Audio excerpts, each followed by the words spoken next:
In this video, we're going to discuss how to manipulate the camera angle from preset options. So we have a scan, and you'll notice that we're in an isometric kind of view. And as we move around, rotating and zooming, we're going to have a different camera angle on that particular LiDAR scan. But sometimes we want to look at the side, look at the top, bottom, and things like that. And doing that manually can be fairly difficult to achieve.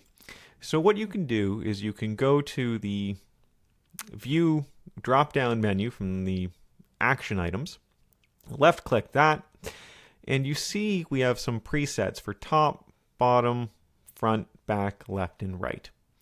This is the camera angle associated with these directions. Obviously, the top is going to be kind of where we're already looking. The bottom will be the opposing side of that. And then you have front, back, and left and right.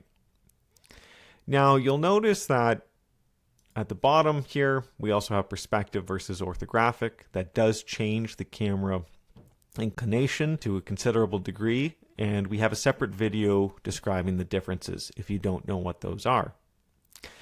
The final option in this particular video that I just want to review is that if, say, you've zoomed out really quite far from your model and you don't know where it is, you can still, without having to rezoom back in, you can go to the View tab, go all the way down here to Fit to Screen, and you're going to get your model back at the camera angle that you're at.